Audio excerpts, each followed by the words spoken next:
The stars outside were quiet, but Jonas Hale knew danger was never far in this part of space.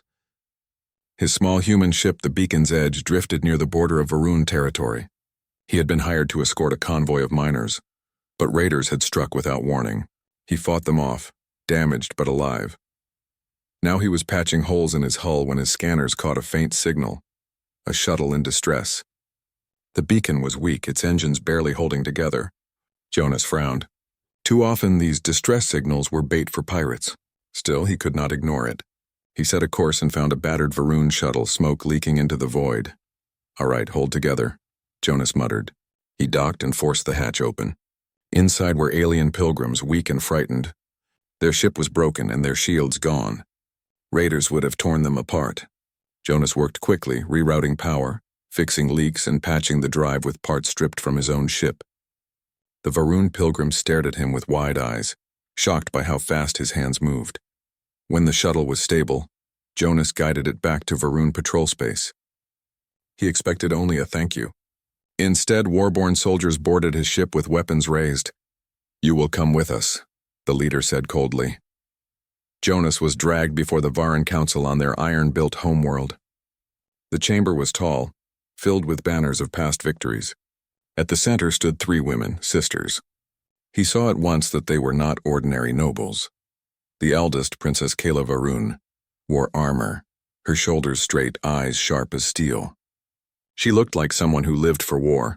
The middle sister, Mara Varun, stood calm, her robe neat, her gaze cool and thoughtful. The youngest, Sarah Varun, leaned casually on a spear, a grin playing at her lips as though the whole court was boring. Behind them, the council elders spoke in deep voices. "This human," one elder said, "has saved sacred pilgrims. The law of binding has been invoked." Jonas frowned. "Excuse me? I only repaired a ship?" "I don't know what you mean." Princess Keela stepped forward. "By our clan's ancient code, when an outsider saves the blood of Varan during sacred passage, he must be bound. To me. To us." Her voice was firm, though her jaw tightened as if she disliked the words. Jonas blinked. "Bound? What are you talking about?" The council elder answered. "Marriage, human. Not only to Princess Keela, but to her sisters as well. It is written in our law. If one is chosen, all must be joined. This binds our blood, ensures unity, and prevents betrayal." Jonas felt the ground sway. "That's insane." "I didn't agree to this," the youngest sister Sarah chuckled. "Oh, this one protests already. He has spirit." Mara's voice was softer, thoughtful. "Law is law. It was written to protect our people in times of crisis. And we are in crisis." Jonas took a step back. "I'm not part of your people. I'm human. My home is a colony light years away. I only did what anyone should do." But the council was unmoved. Refusal means dishonor. Dishonor means treason. "Do you want your human ship seized? Your colony cut off from our space?" Jonas clenched his fists. He thought of his crew waiting aboard the Beacon's Edge, of his distant colony depending on Varun trade routes for supplies. If he said no, they would suffer. He looked at Kayla. Her face was unreadable, but her eyes were not cruel. "Do you want this?" Jonas asked. Kayla's lips tightened. "I want my people safe. That is all. You have been chosen by law, not by me." Jonas felt the weight pressing down. This was no choice at all. Slowly he nodded. "Then I'll do it. But know this, I do it to protect my people, not because your law owns me." The hall erupted with voices. The council approved. A ceremony was prepared at once, quick and simple. Jonas stood beside the 3 sisters, his hands marked with glowing sigils. The binding was spoken in Varun tongue, a vow that tied his fate with theirs. When it was done, Kayla looked at him with steady eyes. Mara studied him with interest. Sarah winked mischievously. Jonas felt as if chains had been wrapped around him. Afterward, Kayla led him to the training grounds. Soldiers practiced with heavy blades, their war cries echoing. She thrust a practice spear into his hands. "If you are to be bound to us," Kayla said, "you will fight with us. Varun husbands are not ornaments. You will prove yourself in steel." Jonas tried to hold the spear. It was heavier than it looked. He swung clumsily and the soldiers laughed. But Jonas didn't back down. He had fought pirates with his bare hands before. He steadied himself and moved again, learning as he went. Mara watched from the side. "He learns quickly. Humans adapt," Sarah smirked. "Or he breaks quickly. Let's see which." Jonas ignored them and focused. His human instincts, sharpened by years of survival, helped him. He noticed gaps in Varun style, small flaws. When a soldier lunged, Jonas stepped aside and used the spear's shaft to trip him. The training ground grew silent. Kayla's stern face softened just slightly. "Not hopeless," she said. Jonas wiped sweat from his brow. "Glad you approve." That night, as he returned to his quarters, alarms blared across the city.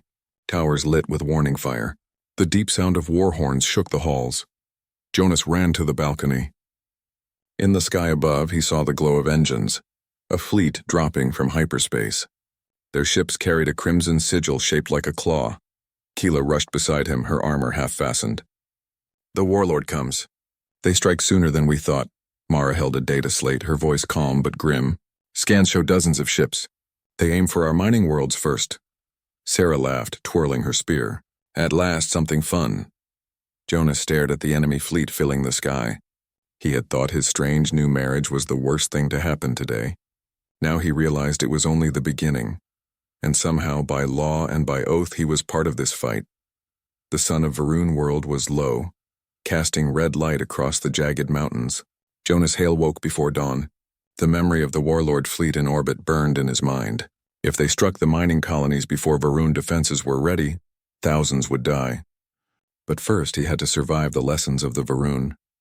Kayla stood at the training grounds, her armor gleaming in the morning light. Soldiers were already practicing combat drills. Jonas approached, still wearing the ceremonial marks of the binding. The weight of the spear in his hands felt different this morning, heavier as though it carried the responsibility of 3 lives.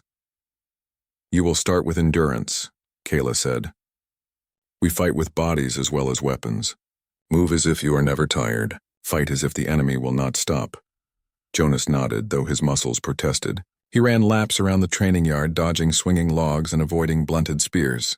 Soldiers shouted instructions in Varun tongue, and he struggled to understand, but intuition guided him. Humans adapted. He remembered raids on the colonies, fighting without orders, and applied the same instincts. After laps, Keela thrust him into hand-to-hand combat with a Varun soldier. The first few strikes left bruises. Jonas blocked, twisted, countered, not with finesse, but with raw timing and clever angles. He used the enemy's strength against them, flipping a tall soldier over his shoulder.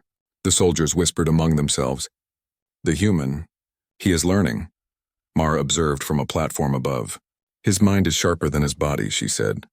"He notices patterns we take for granted."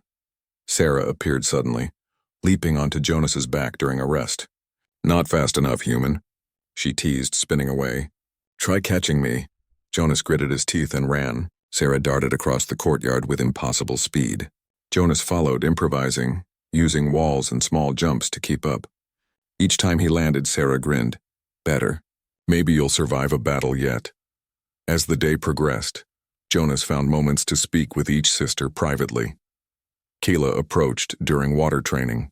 "You move differently than we do. You dodge, yes, but you also improvise. That is useful. You could save lives with that thinking." "I only know what humans do when they fight for survival," Jonas said. "I don't know your customs." Kayla studied him, her face unreadable. "Your survival is now tied to ours." "That is enough." Mara's conversation came later, calm and quiet in a strategy room. She held data slates showing fleet formations. "You have ideas. We are limited by centuries of doctrine. You do not follow it. That scares some, but it also gives you power. Humans can think sideways in battle. That is why we need you." Jonas nodded slowly. "Then I'll try. But I won't risk my people blindly. We must protect them first." Sarah, by contrast, found Jonas in the mess hall, tossing scraps of food into the air. "You're stiff. But you have guts. We will see if your guts mean brains or just luck. Let's test that." She handed him a small pistol, unlike anything Jonas had seen. "We race at dawn tomorrow. If you win, I might let you live." The first night, Jonas lay in his quarters staring at the ceiling. His mind raced. He had agreed to this strange law, this binding, but he still felt alien. And worse, the warlord fleet in orbit would not wait for anyone to adjust to new traditions. He thought of the miners he had saved, of his distant colony. He had to prove himself, not just to the Varun sisters, but to the people who relied on him. Dawn came, red and harsh. Jonas met Sarah at the edge of the cliff for the race. She was already poised, crouched like a predator. Ready, human? Jonas nodded. He remembered the scouts he had trained with back home, dodging obstacles during survival drills. He waited for the signal. Sarah leaped forward instantly, a blur. Jonas sprinted, calculated his path, using rocks and small ledges to jump ahead. Twice she nearly overtook him. Twice he caught up. The Varun Council chamber was silent except for the low hum of ancient machinery. Jonas Hale stood at the center, flanked by the three sisters. The events of the previous strike mission had shifted more than just respect. They had stirred fear, jealousy, and ambition. The council elders whispered among themselves, some openly approving, others scowling at the human standing there as if he were a living threat to centuries of tradition. Kayla's eyes burned with quiet determination. "The warlord fleet is not our only concern," she said. "We must consider the humans who sent him. They will act if they see us weakened." Jonas frowned. "The human envoy? I thought they were neutral." Mara adjusted the data slate in her hands. "Neutrality is only a mask. Some factions within the human government trade with those warlords. They see profit in chaos. You, Jonas, are caught between their politics and ours." Sarah leaned on her spear, smirking. "You humans really are complicated." Jonas felt tension in his chest. Not only was he bound to these three sisters by law and by fate, but now he faced a web of political threats he barely understood. The council spoke again, their voices low and sharp. "Human ingenuity is helpful," one elder admitted grudgingly, "but he does not understand the rules that bind us. One mistake and the sisters are vulnerable. The law of binding cannot be broken lightly." Jonas clenched his fists. "I follow your rules as best I can. But you also need to adapt. If the warlord fleet takes our colonies, no law will save anyone." Mara stepped forward. "He is right. We are limited by tradition, but our enemy does not care for laws. Jonas's strategy saved lives. That cannot be ignored." The chamber grew tense as the council debated. Some elders argued to remove Jonas from command and return him to his human ship. Others demanded he remain, using his cleverness to prepare for war. Jonas felt the weight of their eyes, the tension thick enough to cut with a blade. Finally, Kayla spoke. "Jonas will remain. He will lead defenses where needed. But the law of binding applies. He is responsible not only for our safety but for our honor." Jonas nodded silently. The sisters exchanged glances. Kayla's stern face hid pride. Mara's quiet eyes betrayed relief. Sarah's smirk was sharper, teasing, but Jonas could see the respect beneath it. Later, Jonas returned to the training grounds. The warlord fleet had not yet attacked, but probes had detected enemy forces near the border. Jonas studied maps, memorized fleet patterns, and devised strategies combining human improvisation with Varun precision. Kayla approached him quietly. "Do you trust our soldiers?" she asked. Jonas glanced at the ranks of warriors practicing nearby. "I trust that they can learn, and I trust that they will fight. But I can't rely on obedience alone. I have to anticipate what they won't expect." Kayla nodded, a faint smile breaking her usual severity. "That is why you survive. But you will need allies beyond the battlefield." Jonas understood. Trust would have to extend to the sisters themselves. They were bound by law, yes, but their loyalty was earned.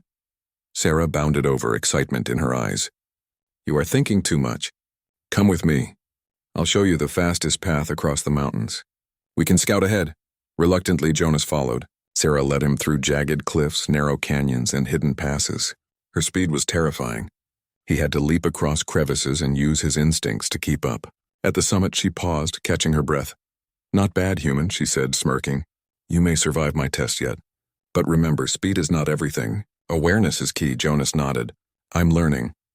While scouting, they discovered something alarming. A traitor within Varun ranks. One of the port officers had been funneling intelligence to the warlord fleet. Jonas and Sarah observed from a cliff as the officer signaled ships with a small holotransmitter. "Someone has been preparing for this attack from inside," Jonas whispered. Sarah's grin vanished. "Then we remove him before the fleet strikes. Follow me." Using shadows and speed, they infiltrated the officer's post. Jonas's human ingenuity combined with Sarah's agility allowed them to capture the traitor before an alarm could be raised. Jonas scanned the transmitter. Data revealed that multiple systems had been compromised, and the warlord fleet knew more than Varun expected. Returning to the council, Jonas and Sarah presented their findings. Mara analyzed the transmissions. "This is deeper than we feared," she said. "Someone within the Varun hierarchy may be working with the warlord fleet. And it seems humans as well." Jonas stiffened. "Humans, my people?" Mara nodded slowly. "Some factions see Varun technology as valuable. If the Sisters' law binds you, they can manipulate it to their advantage." Kayla's fists clenched. "So the law of binding itself can be used against us." Jonas realized the magnitude of the problem. Not only did he face the external threat of the warlord fleet, but also a hidden internal threat spanning two species. His binding to the Sisters placed him directly at the center of this web. That night, Jonas could not sleep. He walked the balcony, looking out at the dark horizon where enemy ships waited. His thoughts turned to the Sisters. Each had a strength that could complement his human ingenuity, but each also had her own fears and ambitions. He had to navigate them carefully. Kayla joined him. "You worry too much, human." "I worry for your people," Jonas said honestly. "For all of you. There are threats we cannot see clearly yet." Kayla's gaze softened. "That is why you are here. Your worry will become our strength if you survive it." Sarah leaned against the railing beside him, smirking. "And if you fail, well, we will see if you learn fast enough to die with honor." Mara's voice floated from the shadows. "Jonas, remember, trust is fragile here. The law of binding protects the Sisters only if we act wisely. Your ideas will matter, but so will your judgment." Jonas nodded. He realized that survival in this world required more than skill in combat. He had to read politics, navigate laws, and predict moves of those who would betray. And he had to do it while earning the trust of 3 sisters, each watching him for different reasons. The next day, Jonas was summoned to the council again. They presented a new problem. The warlord fleet had captured a Varun elder during a probe raid. If the elder was executed or used as leverage, the Sisters' honor would be tarnished, and the law of binding could be twisted to justify political marriages with rival clans. Jonas studied the maps. A direct assault would be costly. Sending a small team risked failure. He suggested a human-style gambit, a small strike team using stealth, distraction, and timing to rescue the elder before the warlord realized. The Sisters debated, tension rising. Kayla's voice cut through. "Do we trust the human to lead this strike?" Sarah laughed lightly. "I think we have no choice. He already surprised us once." Mara studied Jonas carefully. "Your plan is unconventional, but I see your logic. If you succeed, it could shift the balance. If you fail, consequences are severe." Jonas swallowed. "Then we cannot fail." As they prepared for the mission, Jonas thought of the miners, the Varun soldiers, and the 3 sisters who depended on him. The threads of politics, law, and war intertwined like a web, and he was at the center. Every decision could ripple across the galaxy. The sisters each gave him a nod. Kayla a quiet approval, Mara a measured gaze, Sarah a teasing grin that hid seriousness. Jonas realized something crucial. His bond to them was more than law. It was trust, fragile but real. And if the warlord fleet struck before they understood the full web of deceit, all of them would fall. Jonas tightened his grip on his spear. Tomorrow they would move against the enemy, and for the first time, he felt the full weight of his role. Not only a human bound by alien law, but a war-born leader, a protector, and a force that could reshape the future of both Varun and human worlds. Cliffhanger end of Part 3. The web of law and war was tightening. Jonas and the sisters had uncovered spies, hidden conspiracies, and possible betrayals from both Varun and human sides. The next mission would test human ingenuity against the cunning of war-born strategy, and the consequences of failure would touch everyone they cared. About the red sun sank behind the jagged peaks of Varun's iron-rich mountains, casting long shadows across the city. Jonas Hale stood on a balcony overlooking the docks where Varun warships were preparing for battle. His human eyes scanned the horizon, noting enemy positions and likely attack routes. He had been studying the warlord fleet all day, combining Varun scouting techniques with human improvisation. Kayla stood beside him, armor glinting in the dying sunlight. Her expression was grim. "They will not wait until we are ready." "The siege begins tonight," Jonas nodded. "Then we have to strike first and strike smart." Mara joined them, holding a glowing data slate. "Our sensors indicate the warlord fleet is larger than anticipated. They have captured one of our elders and will use him as leverage. A direct assault could cost hundreds of lives. Sarah bounced on her heels, excitement in her eyes. Then we fight differently. We move fast, hit hard, and confuse them. Right, human? Jonas smiled faintly. Exactly. That evening, the Varun fleet moved into position with Jonas at the center of command. His plan was unconventional. Instead of meeting the enemy head-on, he would send small strike teams to sabotage their weapons, disable communications, and create diversions. Then, at the critical moment, the Varun main fleet would strike the enemy flagship. Kayla gave the command, her voice echoing over the fleet. Follow his lead. Trust him as we trust each other. Jonas felt tea. The Varun council chamber was quieter than usual. The aftermath of the siege had left everyone uneasy. Jonas Hale stood in the center, flanked by the three sisters. Kayla's eyes, usually sharp as blades, were clouded with thought. Mara scanned data slates, seeking patterns, while Sarah leaned casually against her spear, though her grin was gone, replaced with tension. Jonas knew this meeting would be unlike the last. The traitors exposed during the siege had left ripples throughout Varun politics. Some elders whispered that Jonas had too much influence. Others feared the law of binding might become a tool for his human cunning. Keela broke the silence. The warlord fleet will return, and we are not safe from within. We must act decisively. Jonas, you will lead the mission to root out traitors and secure alliances before the next attack. Jonas swallowed. The task was enormous. To survive, he would need to combine human insight, the sisters' strengths, and trust that had been carefully forged. He looked at Kayla first. We cannot act blindly. We need intelligence, facts, not suspicion. Otherwise, we may strike the wrong targets. Mara nodded approvingly. Agreed. Human logic can help us sift truth from rumor. Sarah's eyes glittered with mischief, but seriousness lurked beneath. Then let's make it interesting. I like the hunt. Jonas led a small team combining human scouts with Varun soldiers. Using stealth and strategy, they uncovered hidden channels of communication used by conspirators. Some traitors were Varun nobles seeking power. Others were humans exploiting the law of binding for profit. Jonas documented everything, careful to separate facts from speculation. By midday, they had identified key targets. One was a Varun general secretly selling fleet coordinates to the warlord. Another was a human trader supplying weapons and information. Each discovery added pressure. Jonas realized the web of deceit ran deeper than he had anticipated. Keela observed the operation from a command station. You are thorough, human, she admitted. But be careful. The moment you expose one traitor, others will move against you. Jonas tightened his grip on his data slate. I know, but we cannot allow betrayal to continue. Every life at stake depends on action. Sarah zipped past him, disabling surveillance drones with expert precision. I told you, humans are unpredictable. Makes the enemy nervous. Mara approached Jonas quietly. Trust is fragile here. Some will question your motives because you are human. You must navigate carefully, Jonas nodded. I understand. But loyalty comes from action, not words. We act, we succeed, and trust follows. That evening, Jonas presented his findings to the sisters and the council. The room was tense. Elders murmured, some skeptical, some fearful.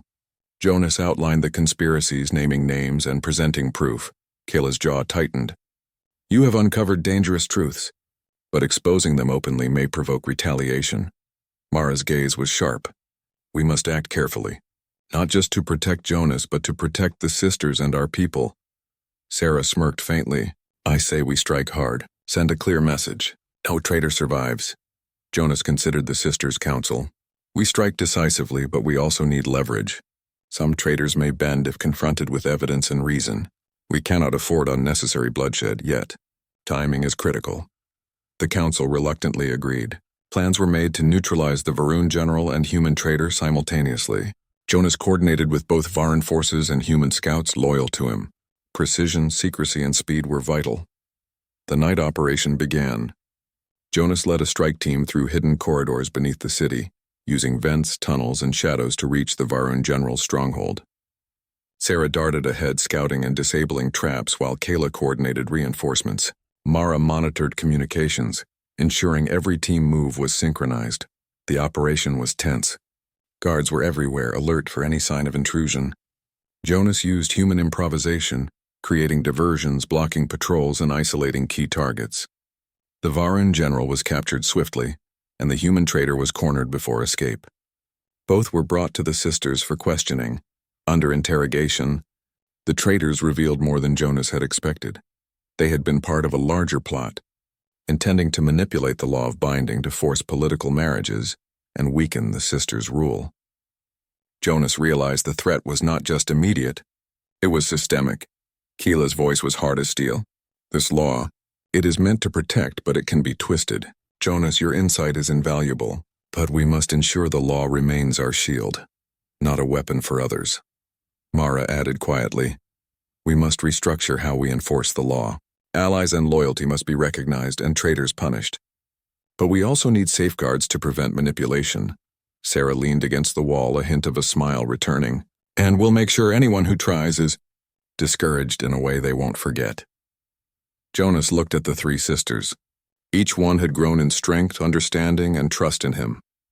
The human who had been dragged into alien law now stood as an equal partner, not only in battle but in leadership. The council convened the next day to enforce justice. The Varun general was stripped of command, the human traitor banned from Varun space, and their allies were watched carefully. Jonas observed quietly, understanding that law, strategy, and courage must work together. But even in this victory, Jonas felt a creeping unease. The warlord fleet remained a threat, and other human factions might still interfere. The sisters' enemies were patient and cunning.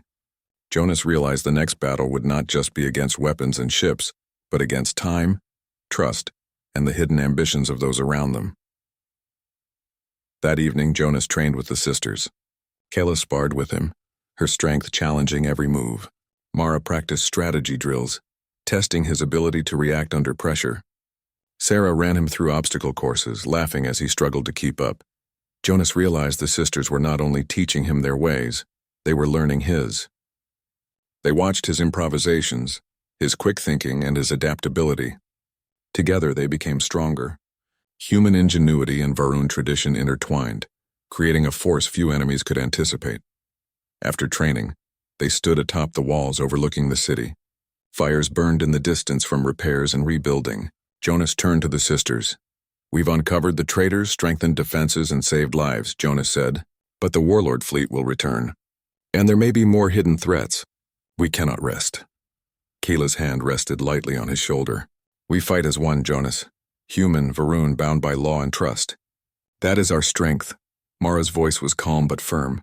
We must anticipate every move, every betrayal. Only then will we survive. Sarah grinned, spinning her spear. And we'll make sure anyone who dares challenge us regrets it. Jonas smiled, feeling a sense of unity he had never known. He had entered this world as a stranger, bound by alien law against his will. Now he was part of it, not just by law, but by choice and respect earned through courage, strategy, and trust. As the night deepened, Jonas knew the coming days would test them all. Battles would rage, allies would be revealed or betrayed, and the law of binding would continue to shape destinies in ways no one could predict. Yet for the first time, Jonas felt ready. Human ingenuity, combined with the strength, strategy, and loyalty of the sisters, had turned the tide once. And he believed it could do so again, no matter how dark the path ahead. Cliffhanger end of Part 5. The traitors had been exposed, but hidden enemies and returning fleets meant danger still lurked. Jonas, bound by law and now trust, prepared for the final confrontations that would decide the future of the Varun clan and his place within it. The red dawn over Varun's mountains cast a golden glow across the city, but there was little time to enjoy it. Jonas Hale stood on the balcony of the command tower, overlooking a fleet ready for battle. The warlord forces were approaching again, larger this time, and the hidden traitors had made their own moves to weaken Varun's defenses. Every second counted. Kayla approached silently, her armor glinting. They underestimated us once. They will not make that mistake again, but neither can we underestimate our enemies within. Jonas nodded. We cannot fight blind. We must anticipate both the fleet and the traitors' plans simultaneously. Mara joined them, her calm presence grounding the tension. We've mapped their fleet movements, Jonas. Their next strike pattern is predictable, but only if we act decisively. If we delay, we risk losing the city and the sisters' honor. Sarah appeared, practically vibrating with energy. Then let's stop talking and start moving. I like action more than council debates anyway. Jonas smiled faintly. He had learned over these weeks that the sisters' strengths complemented each other perfectly. Kayla led with discipline, Mara calculated every move, and Sarah struck unpredictably, turning chaos into advantage. Human ingenuity fit seamlessly among them. Together, they were a force the Warlord fleet had not anticipated. The fleet approached in the red light of dawn. Jonas had devised a human-style gambit. Small strike teams would target supply ships and communications vessels, while the main Varan fleet, guided by Mara's calculations, would move like a net, forcing the enemy into traps. Jonas took command of the forward strike teams, knowing success or failure rested on quick thinking and improvisation. Keela led the defensive squadrons, her precise commands cutting down waves of enemy fighters. Mara coordinated reserves, shifting forces to where the Yost needed. Sarah darted among the Eni,